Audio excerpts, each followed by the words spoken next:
E é sempre é uma coisa atrás da outra, né? Nesse momento a notícia até que é positiva, mas eu teria um pouco de calma com relação a esse assunto, porque um menino que aparece aí na tela, não sei se vocês lembram quem é, porque faz tempo que ele não aparece, Pedro Ferreira, recebeu proposta do futebol belga, do Westerlo, né, da primeira divisão da Bélgica, mas a diretoria do São Paulo recusou a oferta. Segundo as informações do nosso Gabriel Sá, a proposta que foi considerada incogitável, entre aspas, incogitável, pelo meio-campista de 19 anos do São Paulo, valores oferecidos pelo clube belga que não foram divulgados, mas o Pedro Ferreira também é monitorado pelo Fenerbahçe da Turquia, pelo Benfica de Portugal, podem avançar com propostas pelo jovem jogador nas próximas janelas de transferência, e o Pedro Ferreira que deu uma bela de uma sumida nesse time do São Paulo, né? Até chegou a receber alguns minutos durante essa temporada, mas pouco. No último domingo ele foi titular do São Paulo Sub-20 na vitória por 2-1 sobre o Ibrachina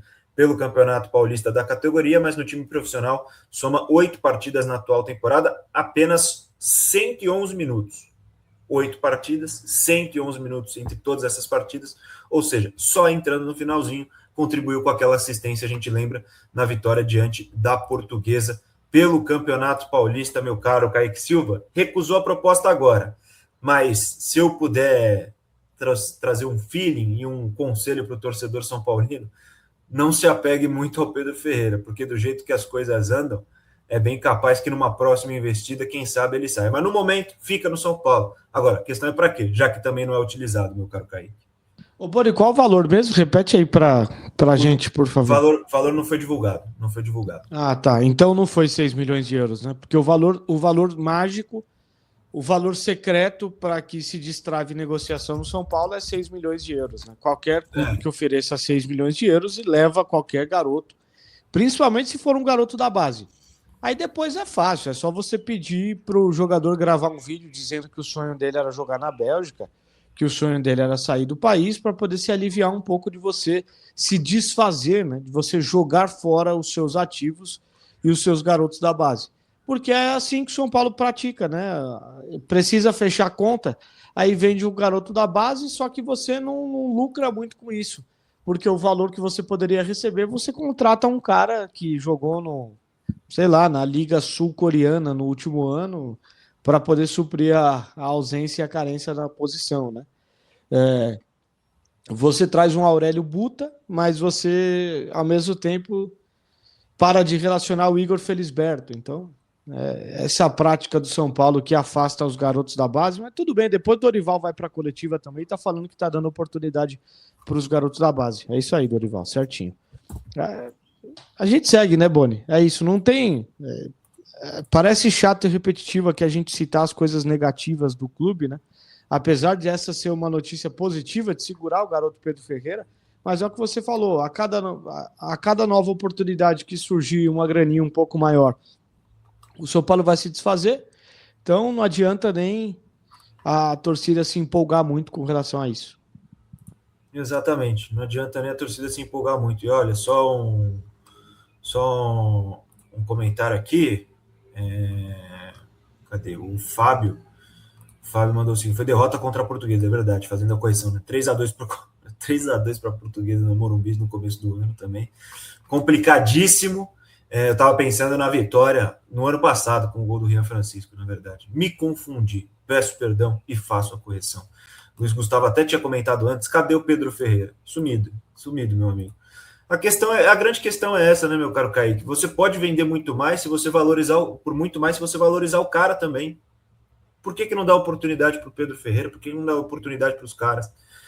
Tudo bem que no ano passado começou a dar oportunidade para Matheus Alves, para Lucas Ferreira, para todo mundo, eles foram vendidos da mesma forma, e logo depois, inclusive. O Henrique também, né? O Henrique também, que passou um bom tempo sumido, começou a fazer 2 jogos... Por valores baixíssimos. Por valores baixíssimos. E foi imediatamente vendido, né? Pelo grande sonho, né? De atuar no futebol. Praticamente, fazendo aqui uma comparação, tá? Deixa eu...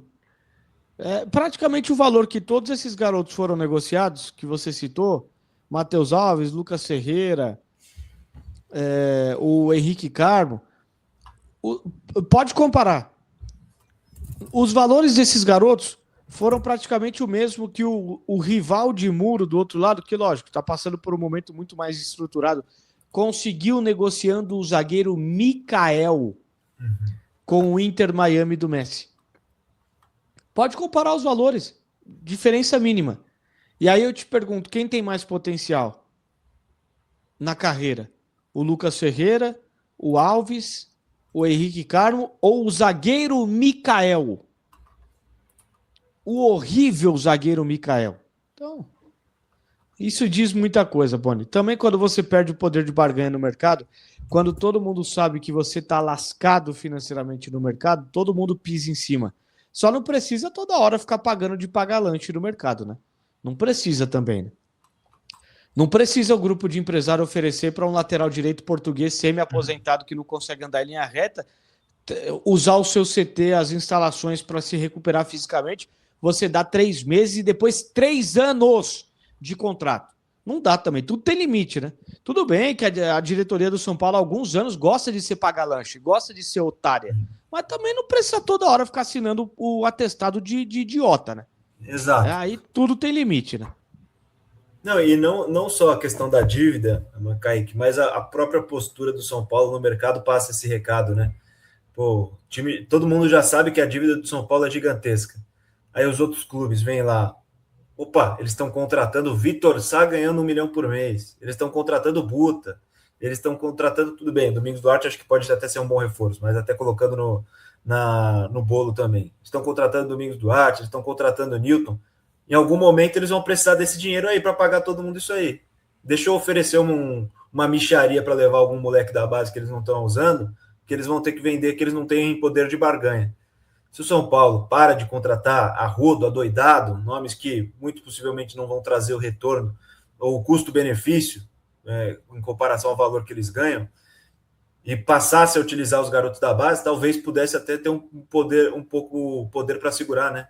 Começa a encher o time de garoto para desenvolver, você não está gastando com salários altos, você não está gastando com, enfim, luvas, com bônus, com todas essas coisas que vêm desses contratos absurdos que o São Paulo acerta, e tem a possibilidade de segurar um pouco mais esses garotos. Então, se tivesse já começado a desenvolver, né, o processo do Pedro Ferreira, talvez pudesse hoje estar falando em grandes valores para vender o jogador.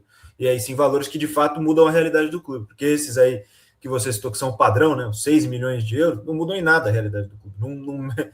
Não fazem nem cócegas na dívida que o São Paulo tem. Não resolve a vida de ninguém. Não resolve a vida de ninguém. E o São Paulo acaba perdendo técnica e financeiramente.